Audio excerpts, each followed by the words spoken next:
नमस्कार दोस्तों, स्वागत है आपका हमारे चैनल में। आज मैं आपको बताने जा रही हूँ जगन्नाथ मंदिर के बारे में।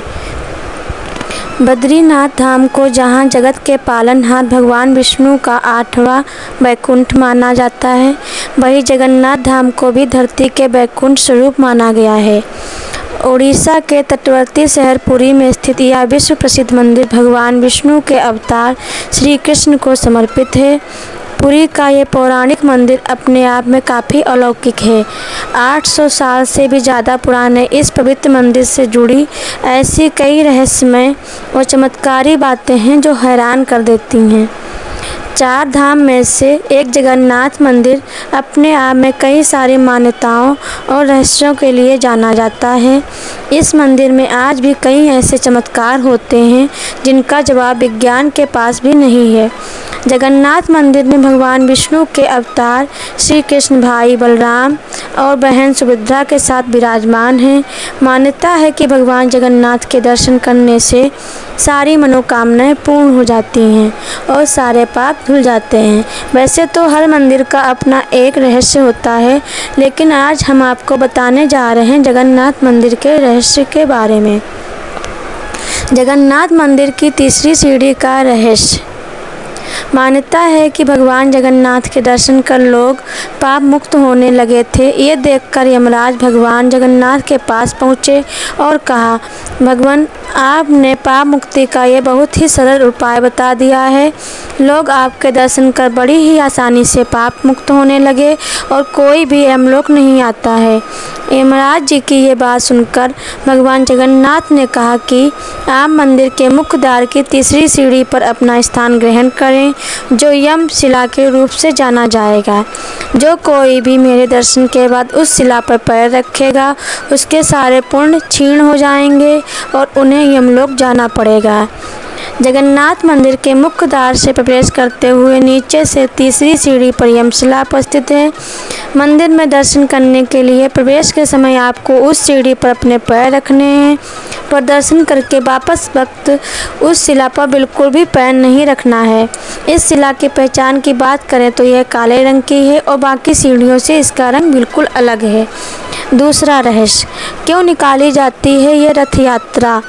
उड़ीसा राज्य के पुरी में स्थित भगवान जगन्नाथ मंदिर का भारत के 4 पवित्र धामों में से एक है। भगवान जगन्नाथ की इस रथ यात्रा में उनके भाई बलभद्र और बहन सुभद्रा भी शामिल होती हैं। भगवान जगन्नाथ की रथ यात्रा का हिंदू धर्म में काफ़ी महत्व है। हर साल आषाढ़ मास की शुक्ल पक्ष की द्वितीया तिथि को रथ यात्रा निकाली जाती है। माना जाता है कि एक बार भगवान जगन्नाथ की बहन सुभद्रा ने नगर देखने की इच्छा की। बहन की इस इच्छा को पूरा करने के लिए भगवान जगन्नाथ और बलभद्र उन्हें रथ में बैठाकर नगर दिखाने निकल गए। इस दौरान वे अपनी मौसी के घर भी गए, जो गुंडीचा में रहती थीं। तभी से इस रथ यात्रा की परंपरा शुरू हुई।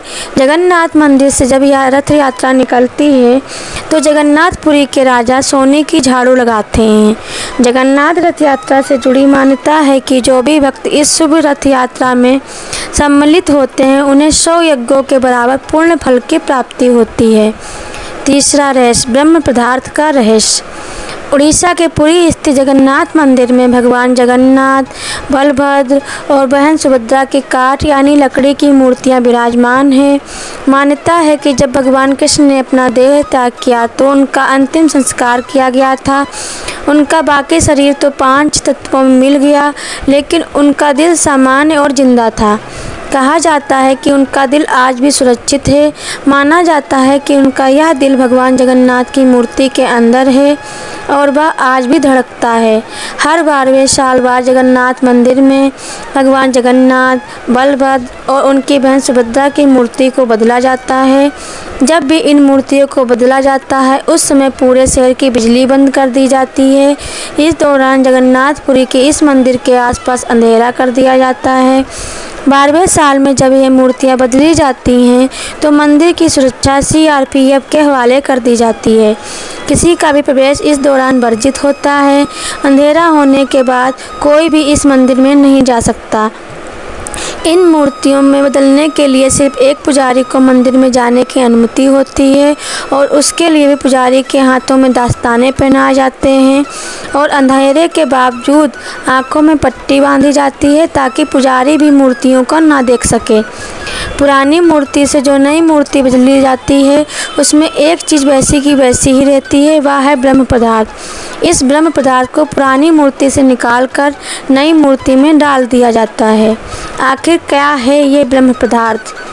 ब्रह्म पदार्थ को लेकर यह मान्यता है कि अगर इसे किसी ने भी देख लिया तो उसकी तुरंत मौत हो जाएगी। इस ब्रह्म पदार्थ को श्री कृष्ण से जोड़ा जाता है। बहुत से पुजारियों का कहना है कि मूर्तियां बदलते समय जब वह ब्रह्म पदार्थ को पुरानी मूर्ति से नई मूर्ति में डालते हैं तो उन्हें कुछ उछलता हुआ सा महसूस होता है। उन्होंने कभी भी उसे देखा नहीं, लेकिन उसे छूने पर वह एक खरगोश जैसा लगता है जो उछल रहा हो। चौथा रहस्य। क्या है रहस्य सिंहद्वार का? इस मंदिर से जुड़ा एक और रहस्य यह है कि इस मंदिर में एक सिंहद्वार है। माना जाता है कि जब आप इस सिंहद्वार से बाहर आते हैं तो आपको समुद्र की लहरों की बहुत तेज़ आवाज़ आती है, लेकिन जैसे ही आप सिंहद्वार के अंदर प्रवेश करते हैं तो यह आवाज़ें आना बंद हो जाती हैं। जगन्नाथ मंदिर के पास ही चिताएं भी जलती हैं। माना जाता है कि सिंहद्वार के अंदर प्रवेश करने से पहले आपको चिताओं की गंध आती है। द्वार के अंदर प्रवेश करते ही यह गंध आनी बंद हो जाती है। पांचवा रहस्य। कोई भी पक्षी मंदिर के ऊपर से उड़ते नजर नहीं आते। आमतौर पर मंदिर, मस्जिद या बड़ी इमारतों पर पक्षियों को बैठे देखा गया होगा, लेकिन पुरी के मंदिर के ऊपर से ना ही कभी कोई प्लेन उड़ता है और ना ही कोई पक्षी मंदिर के शिखर पर बैठता है। भारत के किसी दूसरे मंदिर में भी ऐसा नहीं देखा गया है। छठा रहस्य। नहीं दिखती मंदिर की परछाई। जगन्नाथ मंदिर करीब 4 लाख वर्ग फीट एरिया में है। इसकी ऊंचाई 214 फीट है। किसी भी वस्तु या इंसान, पशु पक्षियों की परछाई बनना तो विज्ञान का नियम है, लेकिन जगत के पालनहार भगवान जगन्नाथ के मंदिर का ऊपरी हिस्सा विज्ञान के इस नियम को चुनौती देता है। यहाँ मंदिर के शिखर की छाया हमेशा अदृश्य ही रहती है। सातवां, झंडे का रहस्य। इस मंदिर के ऊपर एक झंडा लगा हुआ है जिसे रोज़ शाम को बदलना ज़रूरी होता है। इसके पीछे यह मान्यता है कि अगर इस झंडे को नहीं बदला गया तो यह मंदिर आने वाले 18 सालों में बंद हो जाएगा। आमतौर पर दिन के समय हवा समुद्र से धरती की तरफ चलती है और शाम को धरती से समुद्र की तरफ, लेकिन आपको जानकर हैरानी होगी कि यहाँ यह प्रक्रिया उल्टी है। मंदिर का झंडा हमेशा हवा की दिशा के विपरीत लहराता है। हवा का रुख जिस दिशा में होता है, झंडा उसके विपरीत दिशा में लहराता है। आठवां, रसोई का रहस्य। कहा जाता है कि जगन्नाथ मंदिर में दुनिया की सबसे बड़ी रसोई है। यहाँ 500 रसोइये और उनके 300 सहयोगी काम करते हैं। रसोई का रहस्य ये है कि यहाँ भगवान का प्रसाद पकाने के लिए 7 बर्तन एक के ऊपर एक रखे जाते हैं। ये बर्तन मिट्टी के होते हैं जिसमें प्रसाद चूल्हे पर ही पकाया जाता है। आश्चर्य की बात यह है कि इस दौरान सबसे ऊपर रखे बर्तन का पकवान सबसे पहले पकता है, फिर नीचे की तरफ से एक के बाद एक प्रसाद पकता जाता है। चाहे लाखों भक्त आ जाएं, लेकिन प्रसाद कभी कम नहीं पड़ता और ना ही व्यर्थ जाता है। मंदिर के बंद होते ही प्रसाद भी खत्म हो जाता है।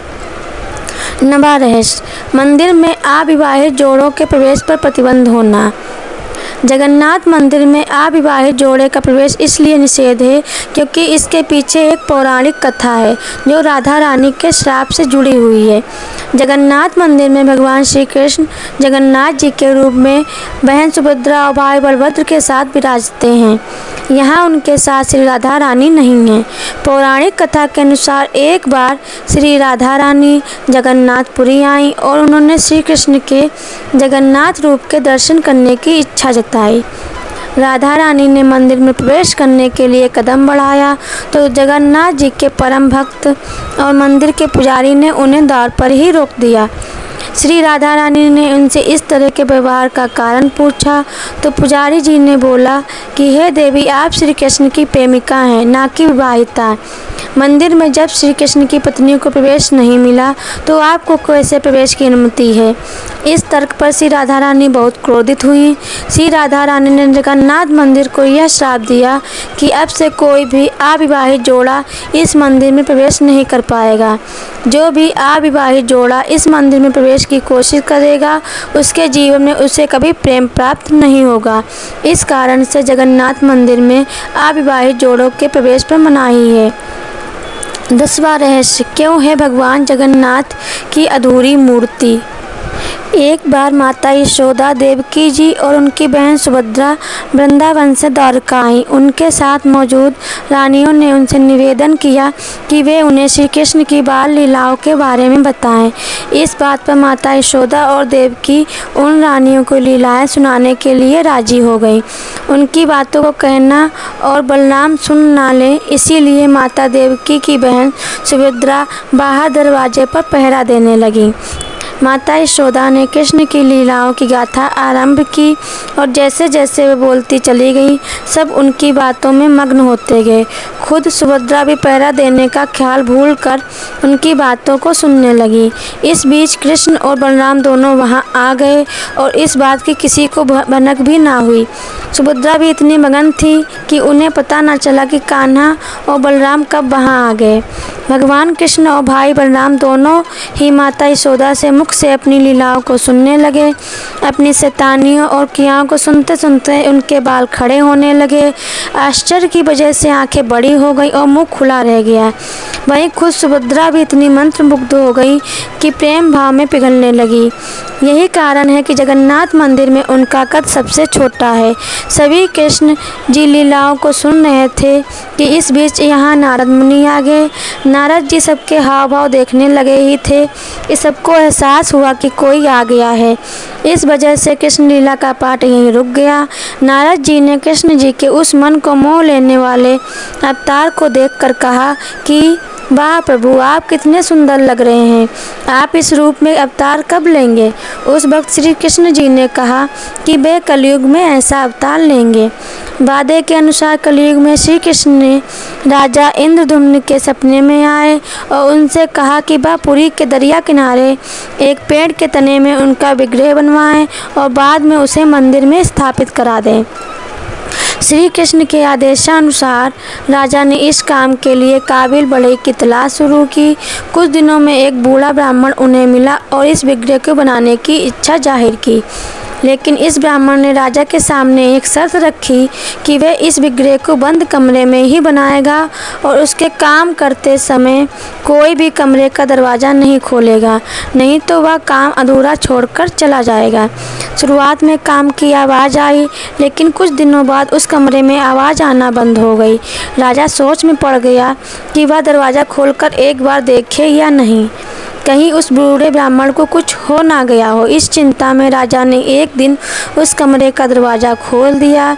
दरवाज़ा खुलते ही उसे सामने अधूरा विग्रह मिला और ब्राह्मण गायब था।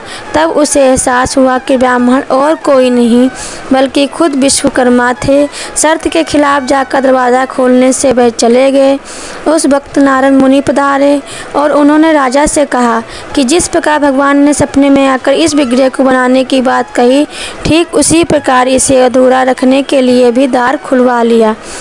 राजा ने उन अधूरी मूर्तों को ही मंदिर में स्थापित करवा दिया। यही कारण है कि जगन्नाथपुरी के मंदिर में कोई पत्थर या फिर अन्य धातु की मूर्ति नहीं, बल्कि पेड़ के तने को इस्तेमाल करके बनाई गई मूर्ति की पूजा की जाती है। इस मंदिर के गर्भगृह में श्री कृष्ण, सुभद्रा व बलभद्र की मूर्ति विराजमान है। कहा जाता है कि माता सुभद्रा को अपने मायके द्वारिका से बहुत प्रेम था, इसलिए उनकी इच्छा को पूर्ण करने के लिए श्री कृष्ण, बलराम, सुभद्रा जी ने अलग रथों में बैठकर द्वारिका का भ्रमण किया था। तब से आज तक पुरी में हर वर्ष रथ यात्रा निकाली जाती है। धन्यवाद। अगर आपको हमारा वीडियो पसंद आया है तो please like, share and subscribe करें।